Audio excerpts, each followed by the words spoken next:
As many of you know, I'm a big-time critic of Tom Taylor in general, and definitely specifically of his take on Superman in Superman Son of Kal-El. It hasn't been very good. The readers have pretty much told him that when they stopped buying the comic book. This past week, we did get the 12th issue of the series, and it wasn't very good. In fact, I was going to do a video kind of talking about how Jon Kent and Jay Nakamura, the real hero of the story, decided to blackmail a U.S. senator. I decided, you know what? I have been vocal enough about Superman Son of Kal-El. It's a waste of my time. But the media, once again, pulled me right back in. We've got this article from Screenrant called "The New Superman's Next Threat is DC's Most Important in Decades" from author Joshua Isaac. Now, many of you would assume, since we're in Dark Crisis, he's talking about the Great Darkness that's about to destroy all the multiverses and the entire DC Comics universe as we know it. But no, that's not what he's talking about. He's actually talking about events in Superman Son of Kal-El number 12, which should probably be renamed Jay Nakamura and his pal Jon Kent, because that's pretty much the story they're really telling. Jon Kent is an afterthought. He's in the background while they tell the Jay Nakamura story. The only time Jon Kent really does much is when it's focusing on their relationship.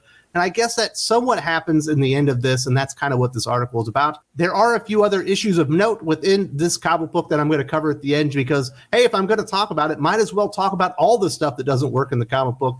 But here's the article from Screenrant, which I find to be absolutely hilarious with the current state of DC Comics. DC's new Superman is about to face the most important challenge of his entire career and an enemy that has yet to be defeated by the Man of Steel. Superman's boyfriend is a popular character among DC fans, but in the DC universe proper, most of the public have no idea Superman is dating anyone, let alone a man. But after he publicly reveals himself, Superman must face homophobia in the aftermath of Superman Son of Kal-El number 12 and hopefully eliminate hate and bigotry in the DC universe forever. Yes, homophobia is the real problem that's going to destroy the entire DC universe. It's not the Great Darkness. It's not the Dark Army. It's not Pariah. It's none of these things that are attacking the entire Justice League and murdered them, including Jon Kent's father, Clark Kent. It's homophobia because Jay Nakamura removed his mask during the story and it was caught on tape. People are now going to know that Jay Nakamura is a boy. I'm sure they knew that beforehand. It's not like the character had breasts or anything like that. I'm pretty sure most of the people in the DC universe realized that the guy with the green mask behind the truth was in fact a man. But I guess now that he can be positively identified, hate and bigotry are the real threats in the DC Comics universe. It's ridiculous. I am no fan of Tom Taylor's take on Jon Kent as Superman. I think he's made a lot of mistakes. It is almost fully devoid of any superheroics. Jon Kent does not feel very heroic being associated with Jay Nakamura, the real hero of the story, who actually works and consorts with murderers. That's actually been proven as fact within the story. But the media do Tom Taylor and DC Comics no help when they come up with these farcical, just stupid, nonsensical articles about the DC universe, which is fictional. This is not our real world. That's why people go and read it, so they can see superheroes fighting in a world where there's supervillains and all kinds of stuff like that. With his identity publicly revealed within the U.S. Capitol building, no less, it won't be long before Superman and Jay's relationship is discovered. How would the DC Universe citizens react to Earth's most powerful and well-known hero dating a man, while the world is far more progressive and accepting of different sexual identities than it used to be? There is still considerable progress to be made. This Superman has already been framed for murder, and though he is clearly innocent, people will believe what they want to believe, and powerful men like President Bendix and Lex Luthor can twist the narrative further against Superman if they weaponize hatred and bigotry.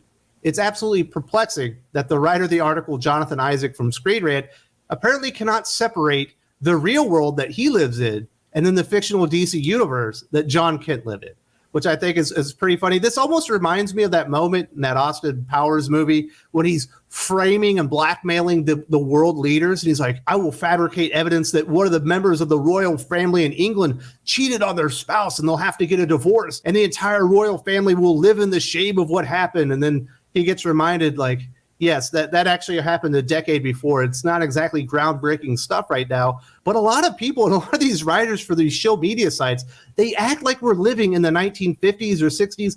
Yes, the world has become a long place, but the DC Comics universe doesn't need to represent exactly what our universe is and our perceived problems are, especially when you have this Dark Crisis event.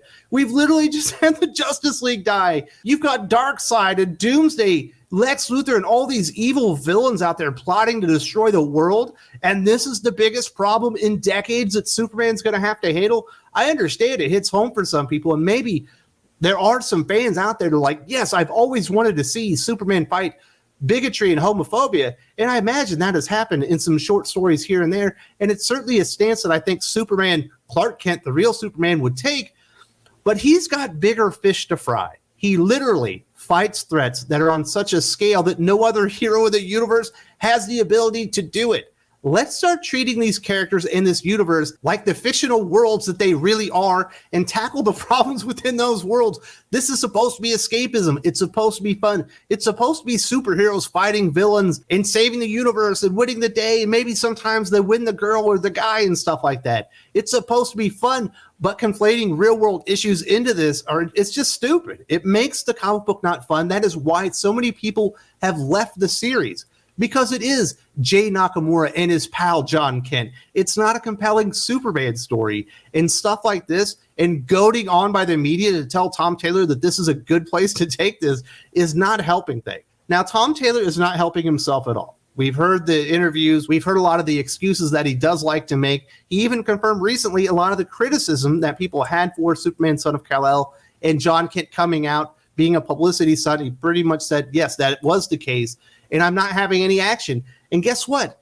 There's a big action moment in this comic book, but there's no actual action on the page. It's absolutely insane that he did this. So we have the safe house with Batman and the grandparents of Jon Kent. We know Lois Lane is there as well. And they're in hiding because we know there are bad things brewing in the DC Comics universe. All of a sudden, there's perimeter alarms going on. You can see the robots that Bendix is sitting in there after the family members of Jon Kent Superman. And Jon Kent himself gets like a 911 page that says, hey, stuff's about to hit the fan. Batman's there to protect the family. You can see the defenses being taken down, and it's insinuated that we're going to get this big battle. But oh no, there is no big battle.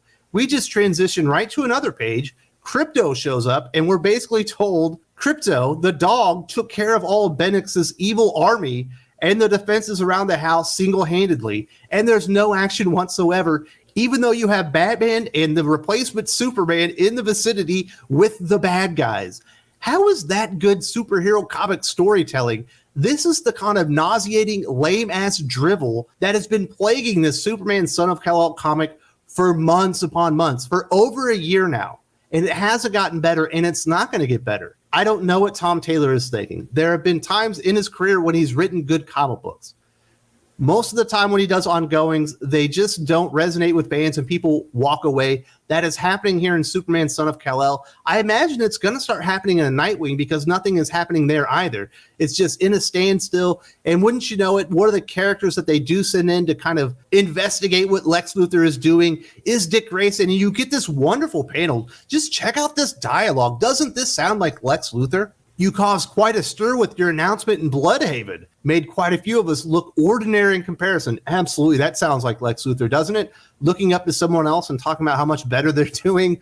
But I have to say, I was utterly inspired, Dick Grayson. Really, it is the reason I asked you here. I can't imagine anyone at a fundamental level misunderstanding the character of Lex Luthor more than Tom Taylor right there. And that moment is not meant to uplift or really define the character of Lex Luthor. It's just using Lex Luthor to make Dick Grayson look good, which is all Nightwing has been for like the last 6 months is Dick Grayson's a great guy. Dick Grayson's a great guy. Even though there's a serial killer ripping the hearts out of the homeless as we speak.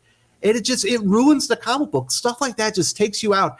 And the shill media are the worst part. They're acting like this is like a perfect comic book and they're giving it 10 out of 10 scores. It's absolutely ridiculous.